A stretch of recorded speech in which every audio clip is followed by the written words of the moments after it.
3월 4일 이 시각 주요 뉴스입니다.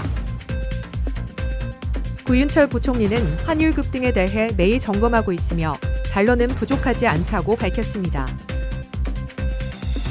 미국의 공습 이후 이란이 호르무즈 해협을 봉쇄하고 분쟁이 주변국으로 확산되면서 해운 운임이 급격히 상승하고 있습니다.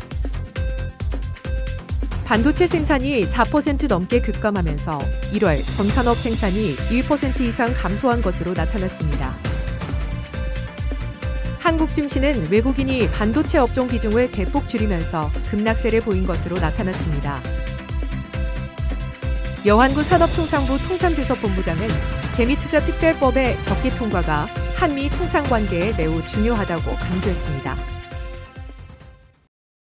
구윤철 부총리 겸 재정경제부 장관은 달러 원 환율 급등과 관련해 경각심을 가지고 매일 상황을 모니터링하고 있다고 밝혔습니다. 그는 대외적 변수로 인한 충격으로 환율 변동성이 발생했으며 외환 시장이 안정되면 상황이 호전될 수 있다고 설명했습니다. 한미 토마스와프 체결 필요성에 대해서는 현재 한국이 4천억 달러가 넘는 외환 보유고와 국민연금 등 민간 부문의 외화 자산을 합쳐 1조 달러 이상을 보유하고 있어 달러가 부족하지 않다고 말하며 미국도 같은 인식을 가지고 있다고 전했습니다.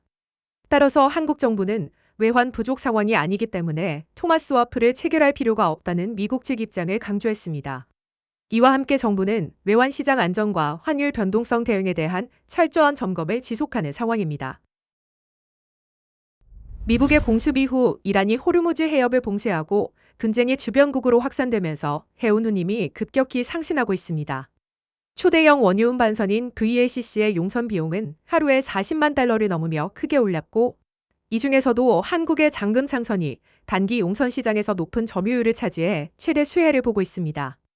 컨테이너선 운임도 상승해 HMN 등 국내 해운업계에도 긍정적인 영향을 미칠 전망입니다. 다만 호르무즈 해협 인근 해역의 선박 안전 위협이 여전히 심각해 해운사들의 대응이 요구되는 상황입니다. 1월 산업 생산이 반도체 생산 급감으로 전월 대비 1.3% 감소했습니다.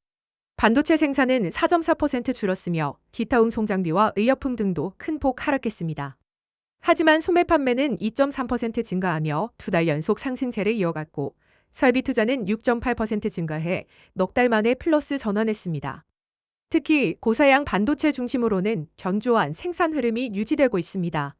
앞으로 선행지수 수만 변동치가 상승해 경기 회복을 전망하는 신호가 나타났습니다. 한국 증시의 최근 급락은 무작정 공환 매도에 따른 것이 아니라 할인율 재평가와 외국인의 포지션 조절이 복합적으로 작용한 결과입니다. 특히 외국인 투자자의 매도 물량 중 84%가 반도체 업종에 집중돼 대형주 중심의 리밸런싱이 진행된 것으로 분석됐습니다. 수출을 주도하는 반도체와 자동차 업종은 큰 폭으로 하락한 반면 상사 및 에너지 업종은 일부 방어적 역할을 했습니다.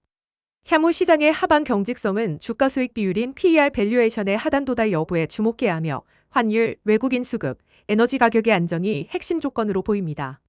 중동 리스크 완화와 관련해선 에너지 정상화 사례가 시장 진정에 긍정적 영향을 미칠 가능성이 있으며 장기화되는 실물 차질과 스태그플레이션 위험에는 신중한 대응이 필요합니다. 여한구 산업통상부 통상교섭본부장은 개미투자특별법의 적기 통과가 한미 통상관계 안정에 매우 중요하다고 강조했습니다. 그는 미국의 다양한 관세 정책과 법적 쟁점들, 그리고 미국 의회의 통상 권한이 현재 매우 중요한 상황임을 설명했습니다. 또한 한미의원연맹의 미 의회와의 직접 소통을 통해 오해를 해소하는 일이 필요하다고 밝혔습니다. 국회에서의 명확한 정책 설명과 위기 대응 협력이 앞으로의 안정적인 통상 관계에 기여할 것으로 전망했습니다. 미국과 이란 간 긴장 고조로 인해 투자자들이 팔란티어 테크놀로지와 쉐브론 주식에 주목하는 상황입니다. 카탈리스트 펀드의 데이비드 밀러 최고 투자 책임자는 팔란티어가 인공지능 기반 국방 소프트웨어 개발에 강점을 가지고 있어 단기적으로 주가 상승 가능성이 있다고 설명했습니다. 또한 중동 지역 분쟁으로 호르무즈 해협을 통한 에너지 공급에 차질이 예상되면서 쉐브론이 유가 상승에 따른 수혜를 볼 전망이라고 밝혔습니다. 이와 함께 아그니코 이글 마인즈와 탈루스 에너지도 중동 분쟁 격화에 따른 주가 상승 잠재력을 가지고 있는 것으로 평가됩니다.